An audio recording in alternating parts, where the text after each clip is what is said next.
Assalamualaikum warahmatullahi wabarakatuh. Hello everyone, my name is Aliya Yuanita Hidayat from Class 9H, Absen number 2. Today I wanted to do a storytelling, a tale of Mulan. Hope you enjoy!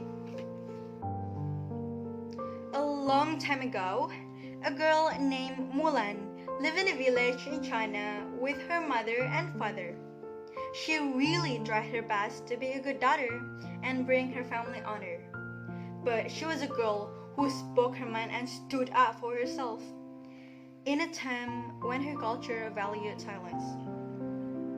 When China's enemy, the Huns, invaded the country, the emperor's secretary came to her village to call one man from each family to join the army to protect China. Mulan's father had already served China's army and had a limp in his leg that made it really painful for him to walk. Mulan rushed forward to beg the secretary to excuse her father from more service. But that night, Mulan decided she couldn't let her father go to war. To save him, she would pretend to be his son and go join the army in his place.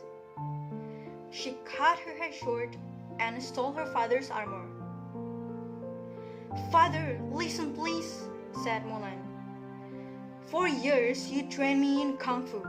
You showed me how to use a sword." Mulan swung the sword back and forth with might. "Only so that you could stay safe," said her father. "I never meant for you to go to war. If they find out you are a woman, you know as well as I do that you will die." "No one will find out, father," said Mulan. She picked up her sword. "Mulan," said her father. He tried to get up but had to hold on to his chair. The daughter kissed him goodbye. She took her family's horse, Khan, and rode off to join the army camp. The spirits of the family's ancestor lived in a pagoda behind their house. When they saw what Mulan had done, they called a meeting to discuss what to do. They sent Mushu, the tiny dragon messenger, to wake the great stone dragon to go and stop Mulan from causing her family dishonor with her deception. But instead of waking the dragon, Mushu accidentally broke the statue.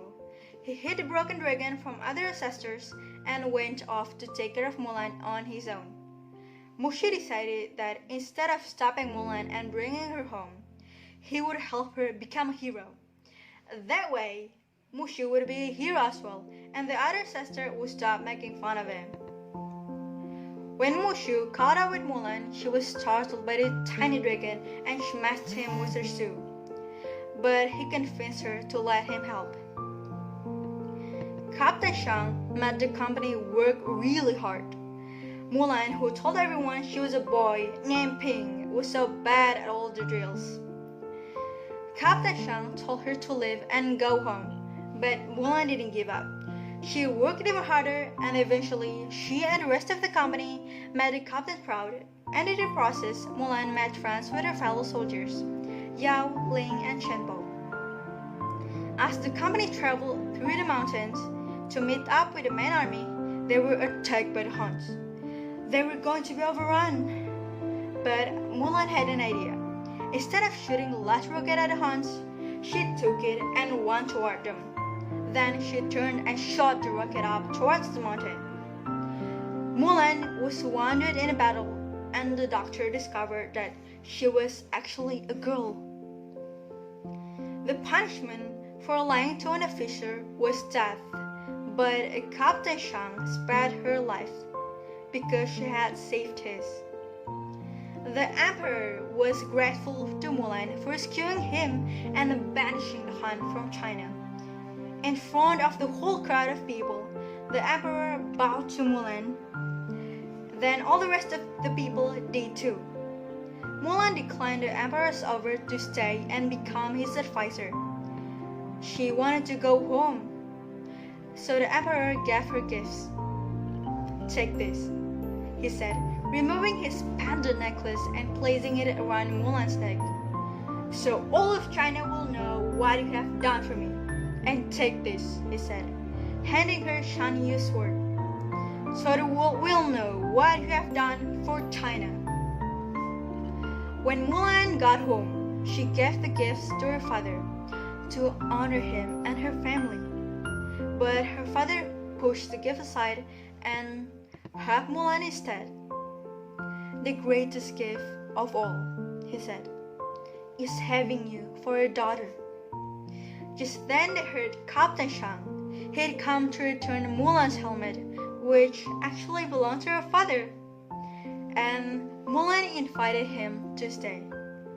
Mulan had earned the respect of the emperor and the whole country of China, but that didn't matter to her as much as keeping her family safe. And in the end, they all lived happily ever after.